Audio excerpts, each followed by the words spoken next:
Well, g'day, Max here again. Welcome back to the shop. So, lathe tailstock chuck part 2. So, let's get into it. Okay, so I'll just sit you back in the cradle there and I'm just going to go for it. So, it's got to be face to length, board to suit the bearings, a couple of circlip grooves, turn the OD, flip the part, and just do the cosmetic cleanup of the rear side.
That's it, 41.5.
.1 millimeters to go, so we'll split that in half.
Measure twice, cut once.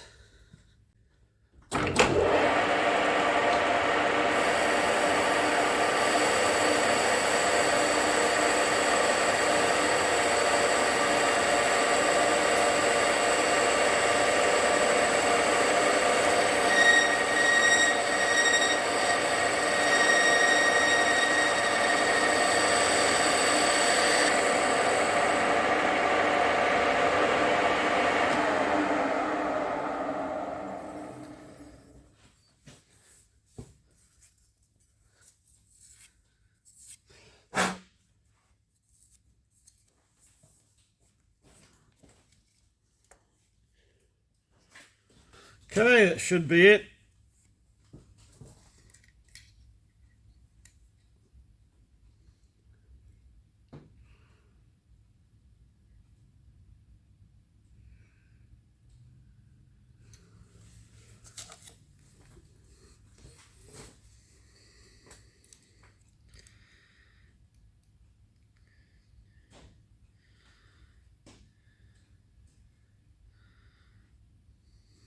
It's a 52mm bearing and we're 0.015 under.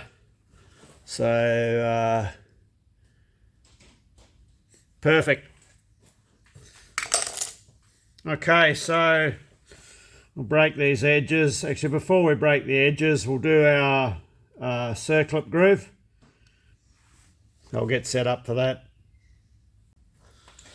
So I'll zoom you in and I'll show you something. This is something you don't really often see too much when people talk about taking balanced cuts. So for those that are unaware, if you take balanced cuts, that means you split your last 2 or 3 cuts, so you're taking off even amounts. So that way you know your size of your cut isn't going to be influenced by your tool deflection. So here's a perfect example just here of our tool deflection. So we took before we took our last cut, we took a short cut in just to verify our measurement. And as it was, I did change the cross slide reading by so it would bore 0.01 millimeters. Or just under half a thou larger to finish up on our size. Okay, but we've finished with this step. I'll zoom you in.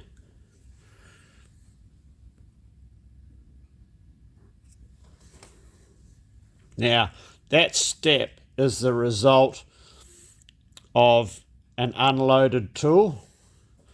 So what's happened, even though we are spot on size throughout our bore, okay, so we took our trial cut through, did a measurement, increased our size by 0.01 millimeters, and then fed the tool through. But when we fed the tool through for our last cut, because the tool entered this part again in its unloaded position, it's cut this first 5 or 6 mil of the bore, 6 mil of the bore. It's cut at 0.1 oversize, and then the tool's come up to where we'd finished that initial measurement cut. The tool's loaded back up to where it was before, and then merrily continued on cutting spot on to size. So that's the influence between an unloaded tool and a loaded tool, and that's the main reason behind splitting your cuts. So yeah, it's just something to be aware of because you may have some cases where that's not desirable to have that. But we have a circlip groove that goes in here, and the centre of the groove is pretty well right there. So if you've got a circlip groove there, it doesn't matter. But yeah, just something to be aware of. So that's a piece of high-speed steel we're going to use to do our circlip groove. So what I'm going to do is I'll get a Sharpie and I'll just put a mark right on the back of the bore here on that shoulder.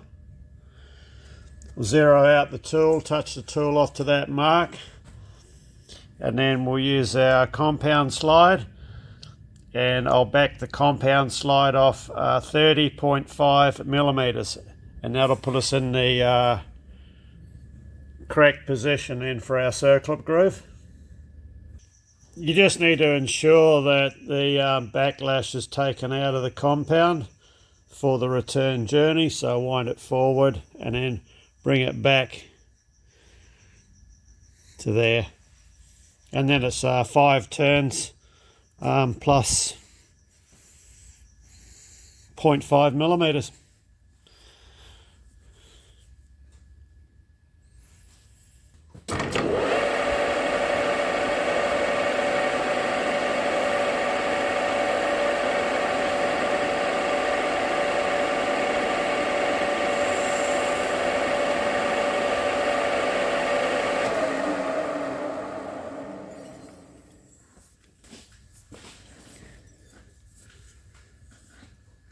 We're just touching our blue mark there, okay? So we'll just back our compound off now, 30 millimeters plus the clearance.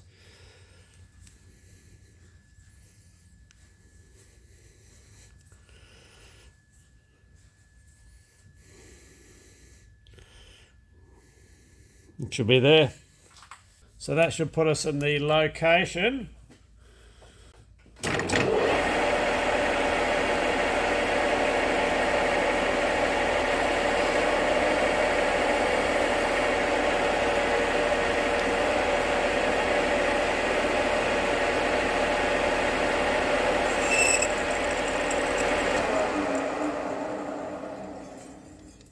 So I'll zero out my cross slide. So our bore diameter is 52, so our groove diameter for the circlip is 55. So we've got to go in 1.5 mil, and I've slowed the lathe right down to 240 RPM.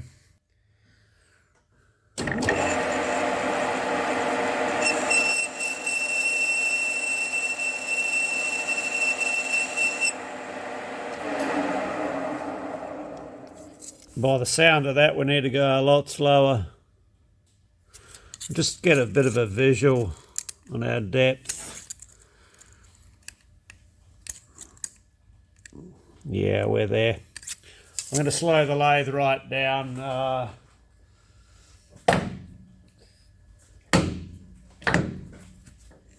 We'll try 112. Probably need a bit of WD as well.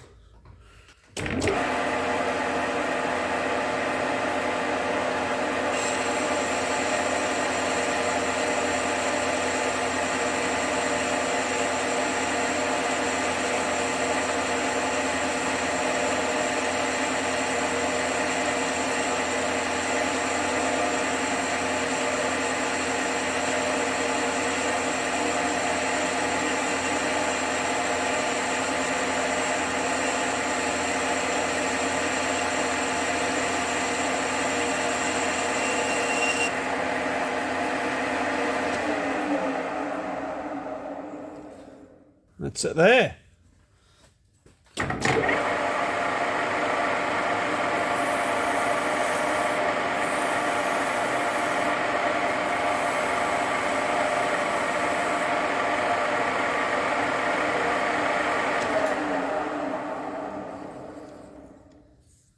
Okay, we'll try our circlip. Okay, here's a bit of useless information. It's actually not that useless. If you look at your circlip, you'll see one side is flat. Now these are stamped out, and take note of the hole. So this hole has a nice square edge on the flat side. So if you turn this around the other side, it's slightly radiused. The whole extremities of the circlip are radiused, and you'll find these holes have a very slight taper in. So if you put the circlip in this way around with the radius side towards you, there's a tendency for your part, say your part has a lot of thrust this way, what can happen is this circlip can pop out because due to the radius on the corners. And it's also because of the tapered holes, can be a bit painful to get the things in and out without them slipping. So proper fitment is to have the flat face out if your thrust is that way. That way it cannot come out. Of course, if your direction of thrust was that way, heading in, you'd have the circlip the other way around. But in our case, it goes that way. So just make sure it's going to actually fit. And it does. Lovely.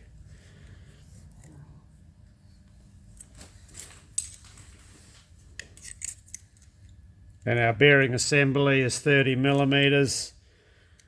And we got 30 point, probably about 1/4 mil clearance. Less than 1/2 mil anyway. All right, perfect.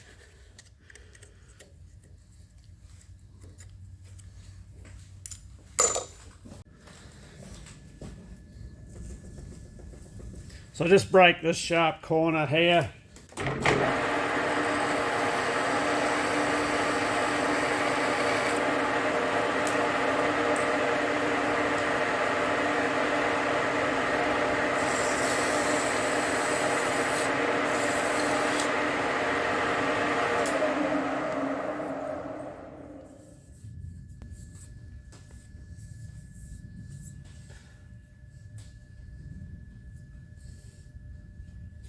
Now,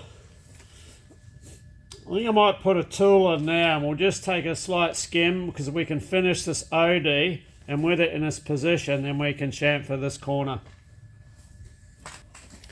Sometimes these deburring tools can give you a really ropey looking edge like we've got here. So let's get rid of that, do that properly. Yeah, you can see the ropey. Just doesn't look right, you know.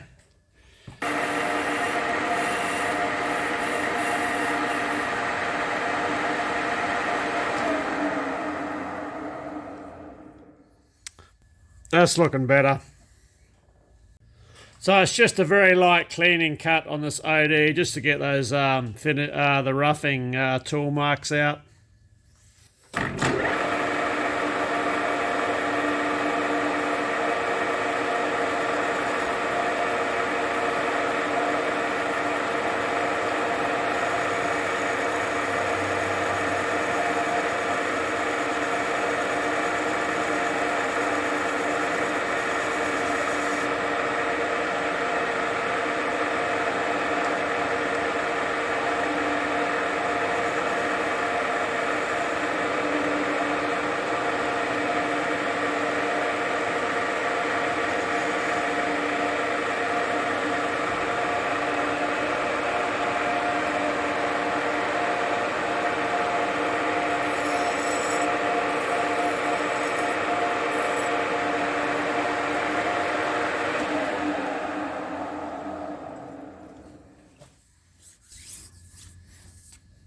Okay, we can take it out now, flip it over and do the cosmetic work on the other side.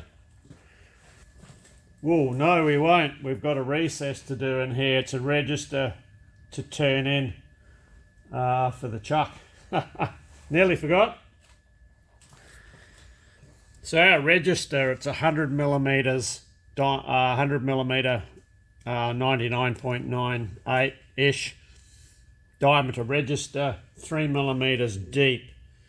So our OD here is just on the other side of 130.28. So with our tool touched off on the OD,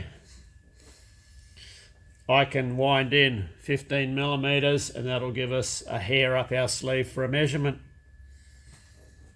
We're still on 500. So I'll zero out our compound because we'll use that for our depth.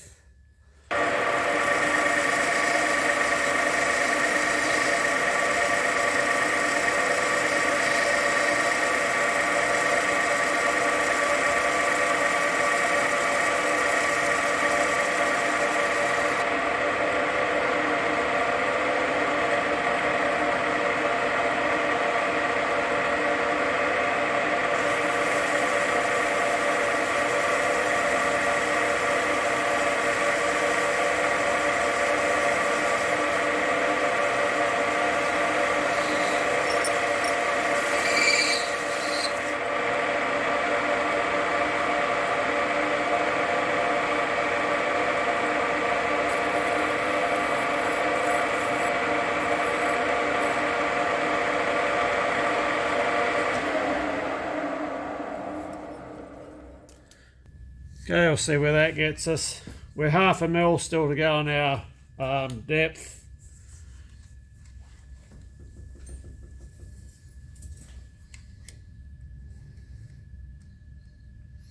$106.42.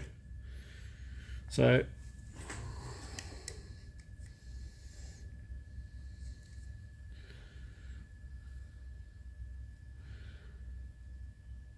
yeah, 100. It's a bit of a radius at the end due to this tool, so it makes it a bit tricky to measure. So I'll take another 6 mil off the diameter. I might change tools.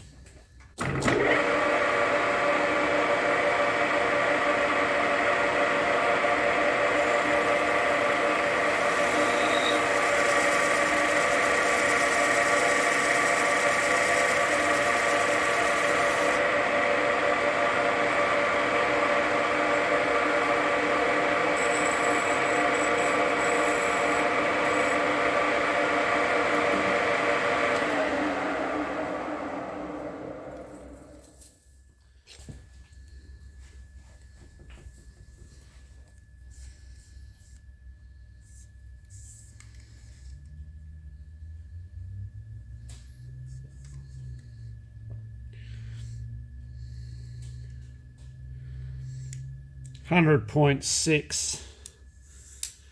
Yeah, I'll change tools out. I'll put a I'll put this one in the triangle TNMG in. It'll just give me better access to get into the corner.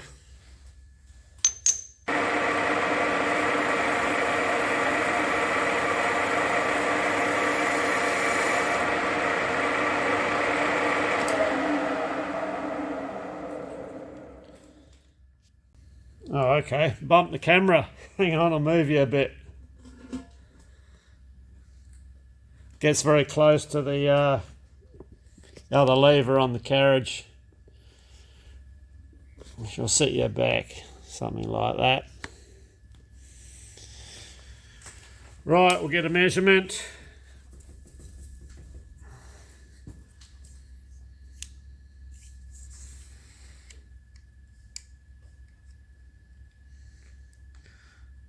$100.43.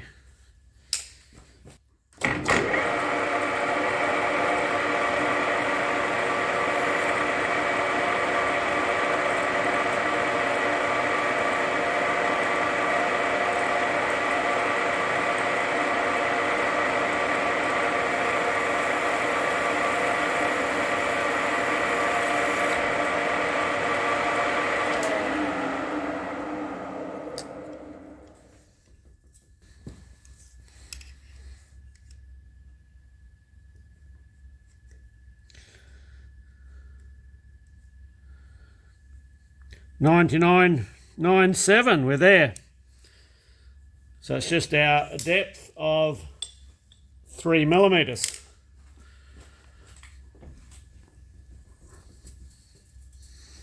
I'll just bring the tool up out there.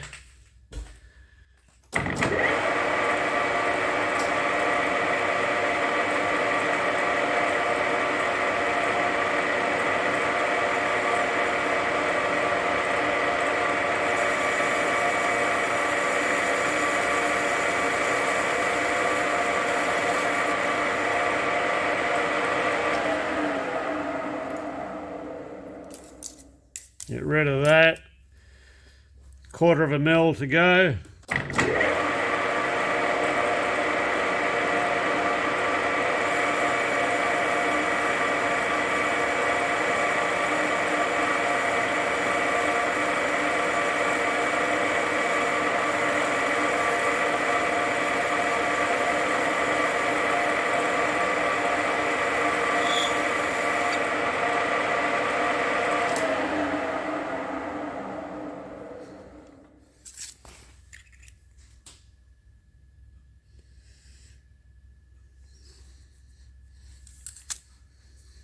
Break these edges.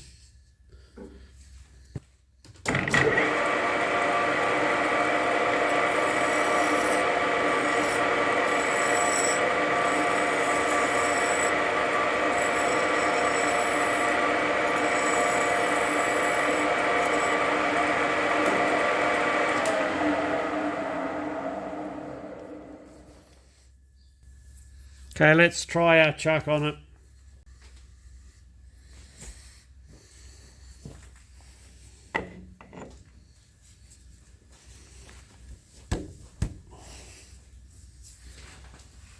So that would tap on, would tap on there.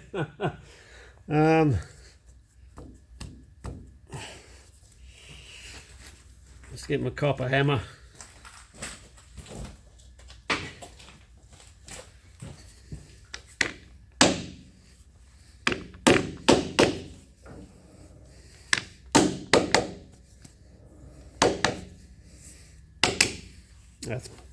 That's perfect.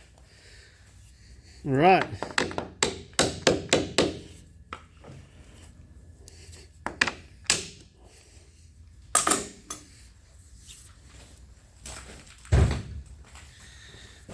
Okay, we can take this out and do our cosmetic work on the rear.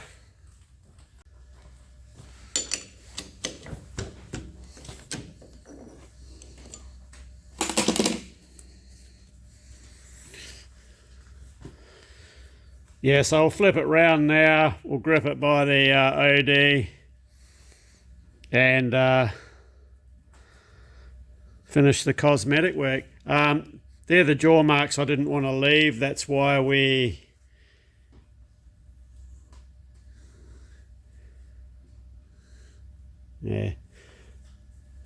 that's why I left this face till last, as it's a non-critical face. It's just purely cosmetic.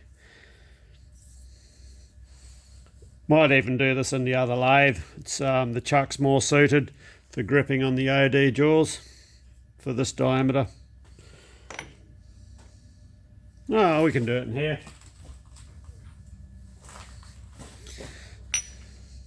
Yeah, no, we'll do it in here, no dramas.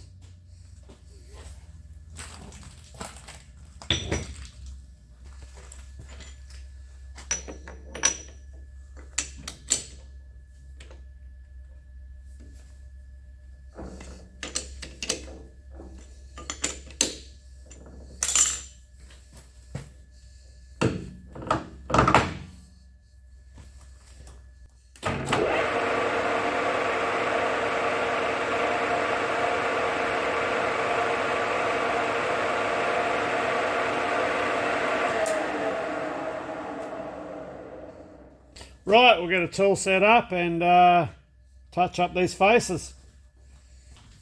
So this should be about 70mm diameter.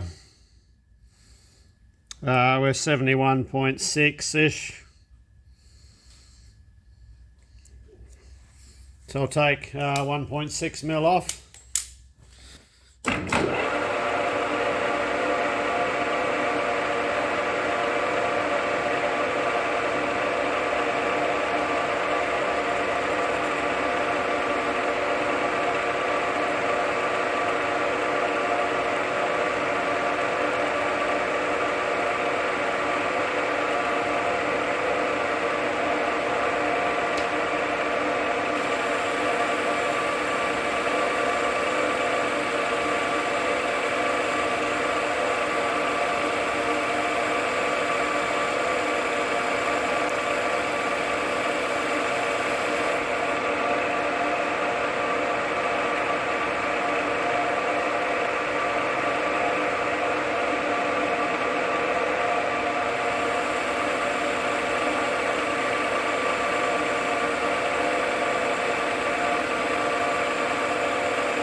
$70mm.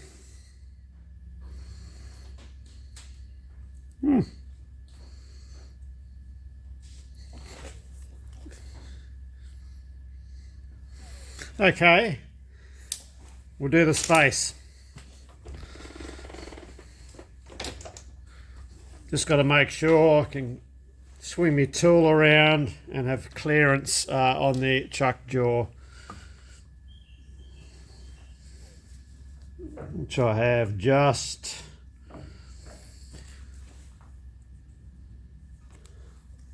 we should be 18 millimeters all up, so just this face will be 15 millimeters.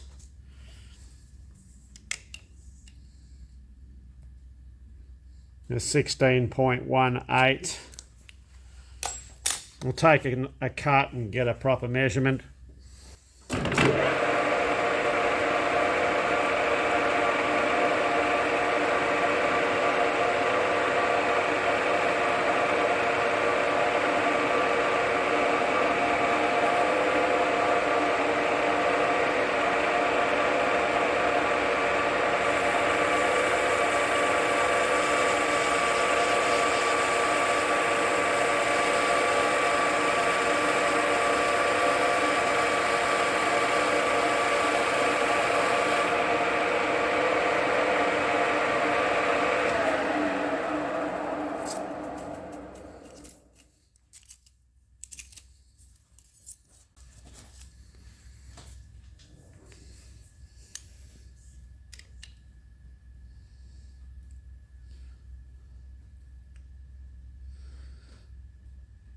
Uh, 0.65 come off.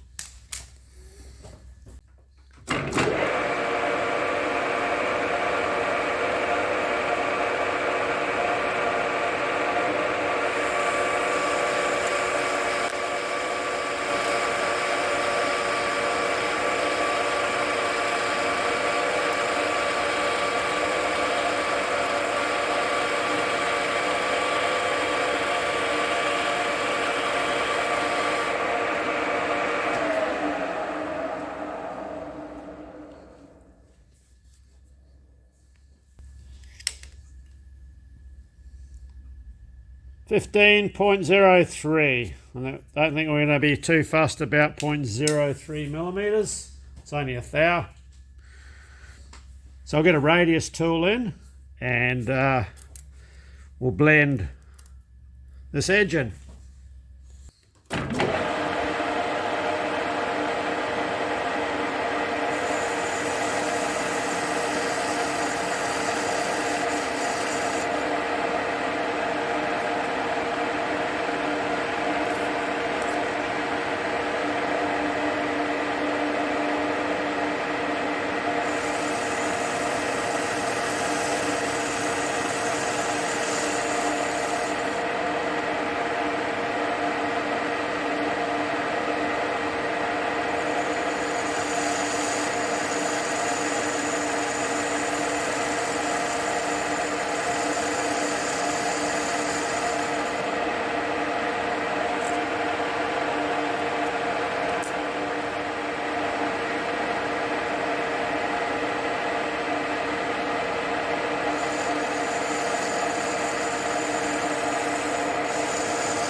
It's what we want. So we'll just get these edges chamfered now.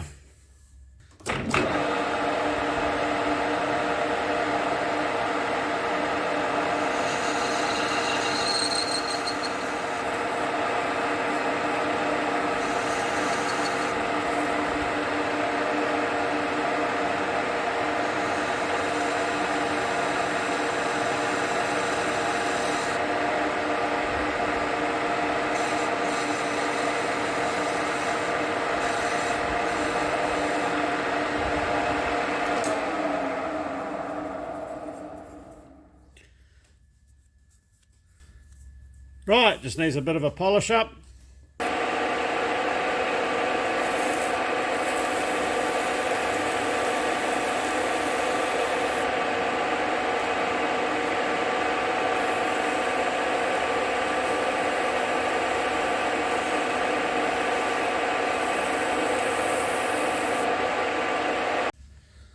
And out it comes.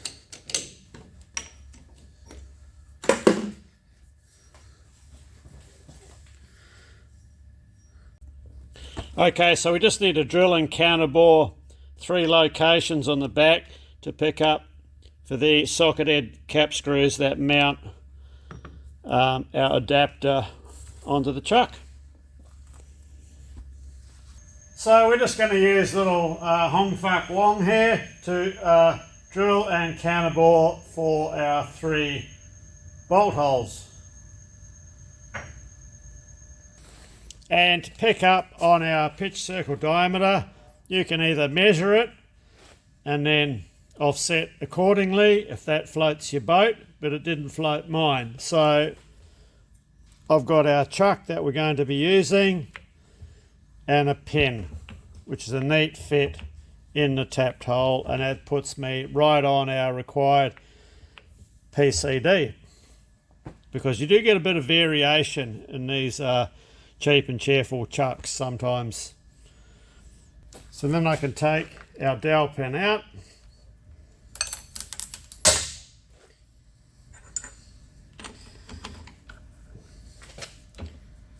our chuck out that we're going to use, and put our plate in to substitute.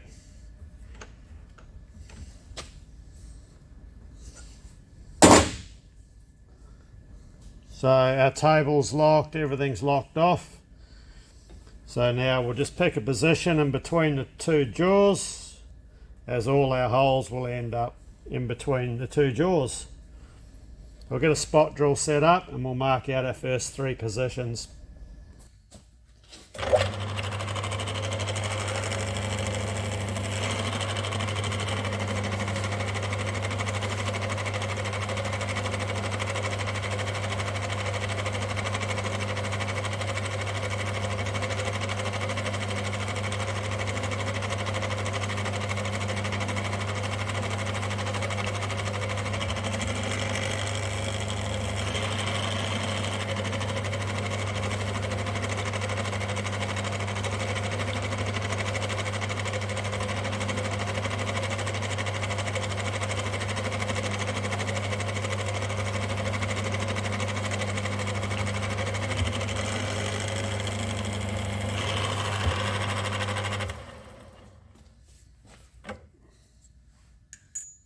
Okay, so we'll drill our 8.5mm in 3 locations. As soon as I get the, there we go.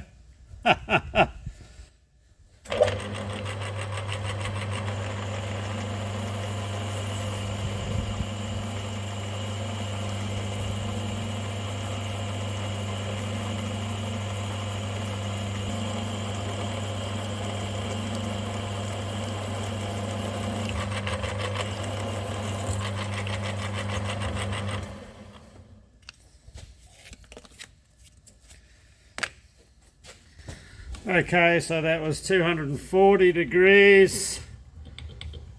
So we're back around to 360, back to our start position, which we just went past, which is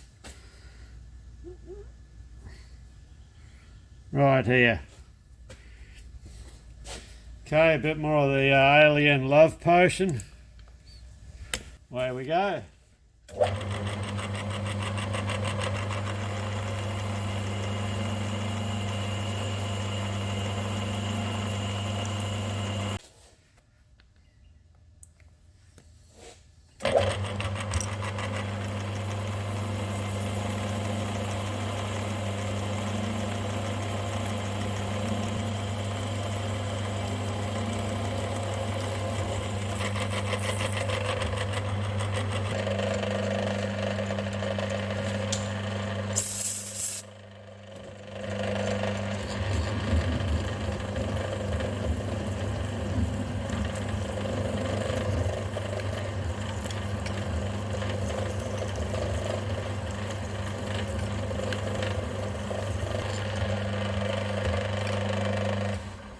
Okay.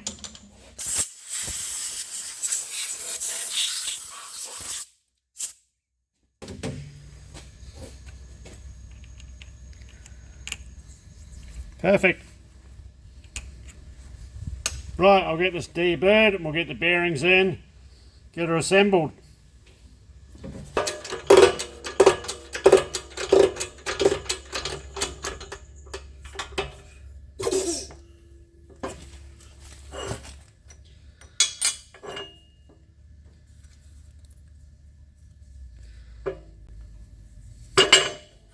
A little bit more to go.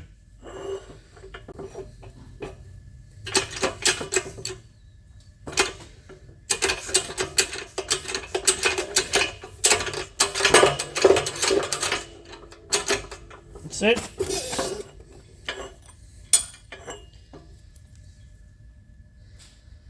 Okay. Right, back to the bench. We'll put our circlip in.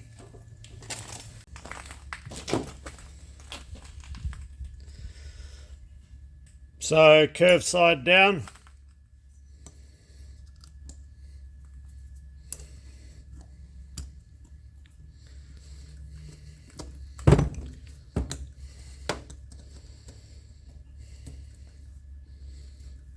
That's it, she's in the groove. Okay, let's get our shaft prepped.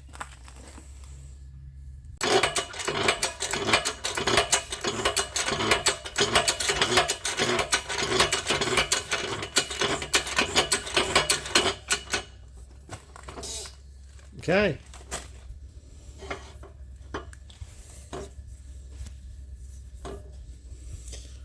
Right, let's get our circlip on. So rounded edge to the inside, flat edge to the outside.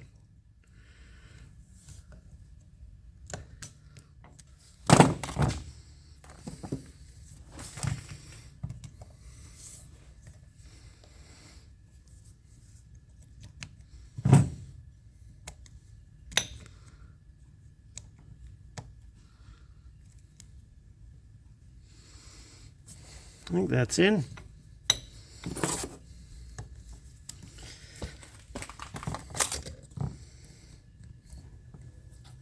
Yep.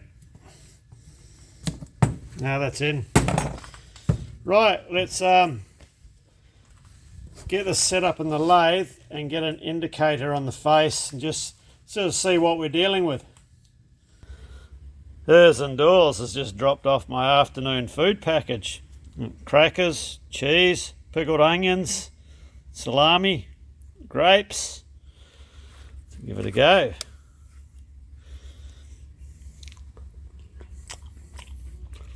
Not bad.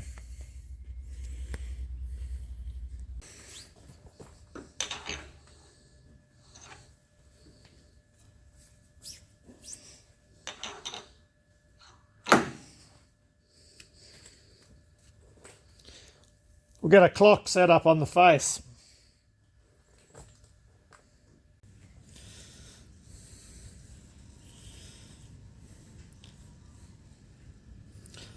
There's a tiny bit of run out in it. Let's get in a better angle.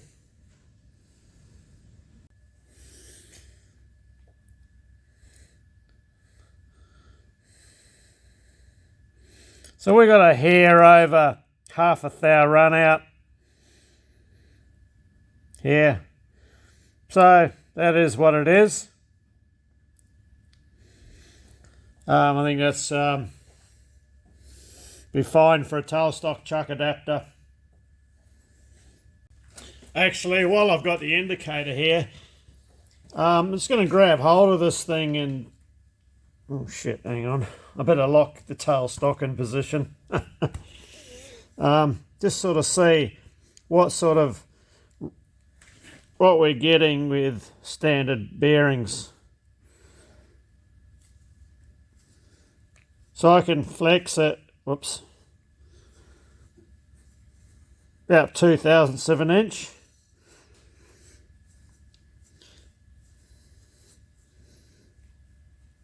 But there's no wiggle. It's not sloppy. So that's just, yeah, ordinary bearings. Let's just slip my old taper roller one in and just compare apples and oranges. So this is the old one I made a couple of years ago. There's a a series of videos on this one, and this one's got taper roller bearings.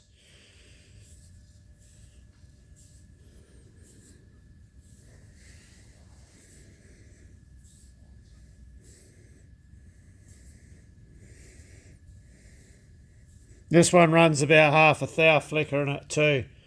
So I'll give it the shake test.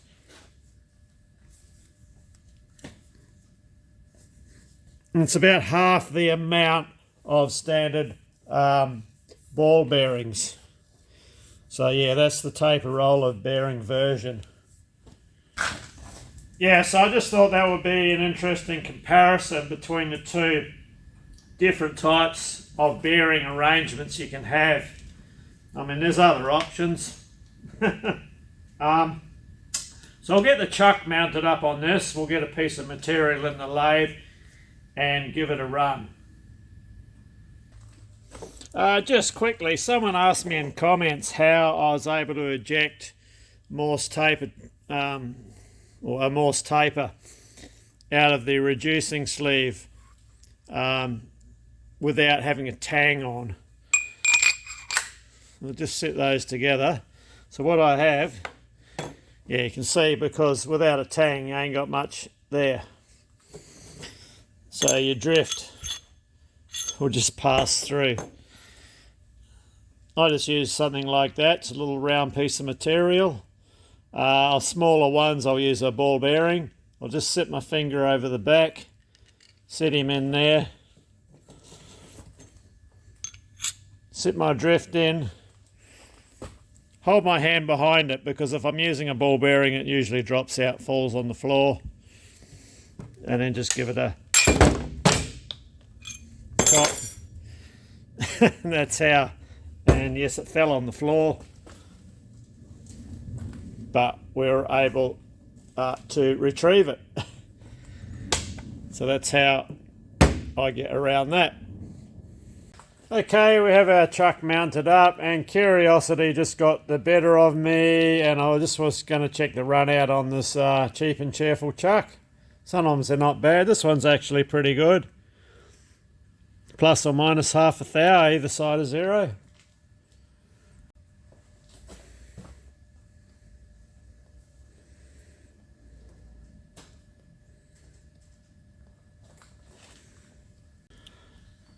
So I'll just give you a couple of examples where these tailstock chucks are worth their weight in gold. So you might have a piece of something like this material here, a piece of hollow bar,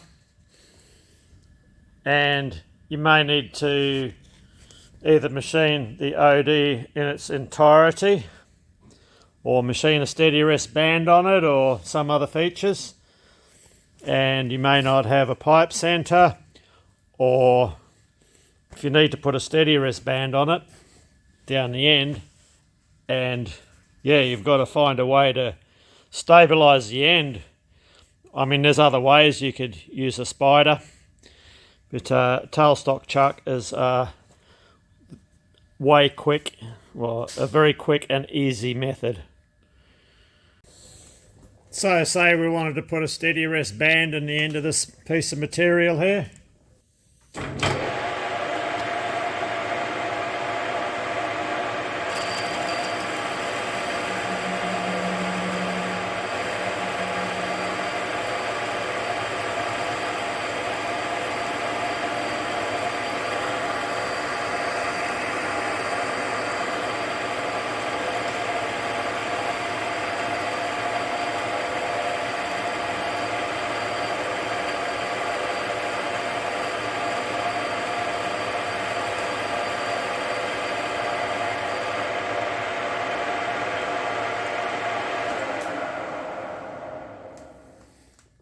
Quick and easy, well supported.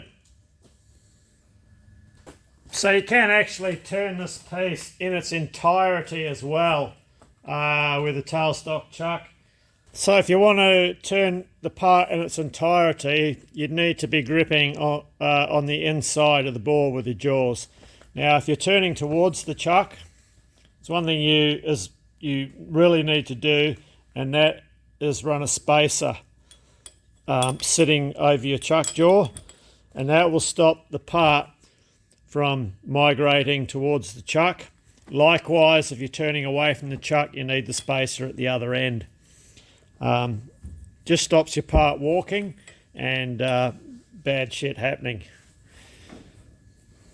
Actually, I do have a really old video with this practice being demonstrated. So yeah, that's another advantage to having a tailstock chuck. And the other thing I forgot to point out, and I will now, with regards to whichever way you choose to go with your bearing setup, personally I think it's 6 of one, half a dozen of the other.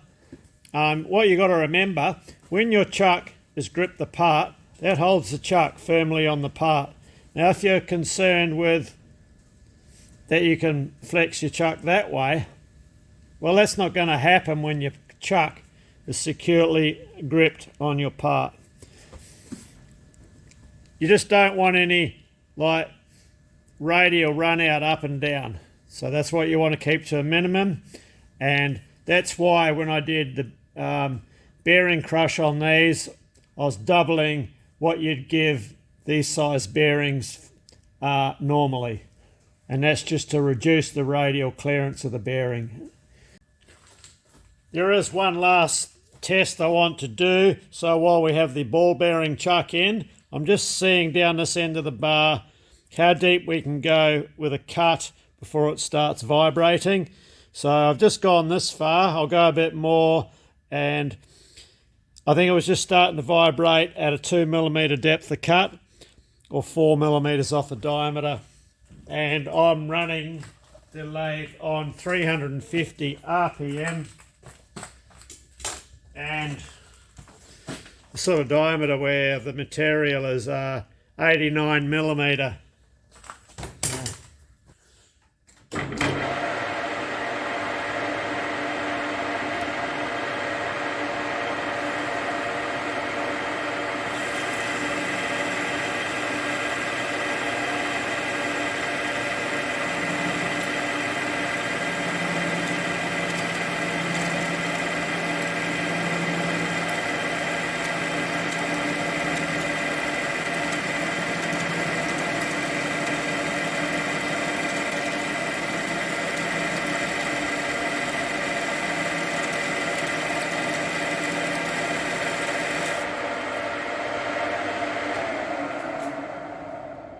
And I wound the tool and then an extra millimetre, so that was taking a 3mm depth of cut, 6mm off the diameter, and no problem whatsoever with the standard ball bearings.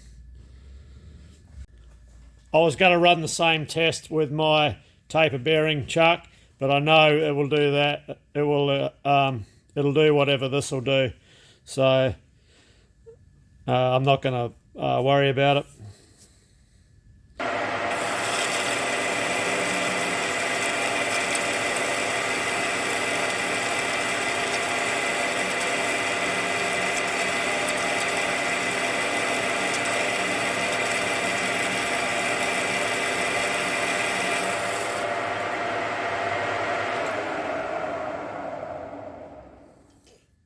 Hardly a drama. Yeah, so that was 6mm off the diameter. So just playing around. So good thing. Yeah, so they are quick, get you out of trouble, easy, make life easy attachment to have for your lathe. They're worth their weight in gold and a big time saver. There's plenty of other uses for them, but yeah, there's just two uses there, and which would be the main two you'd use them for. So anyway, I think we'll wind this one up here. So cheers, thanks for watching, and we'll see you in the next video. Got a fair bit on, so I'm not sure which one I'm going to do first. I do have to make the tailstock chucks for this lathe, but it's going to be the same process as this one.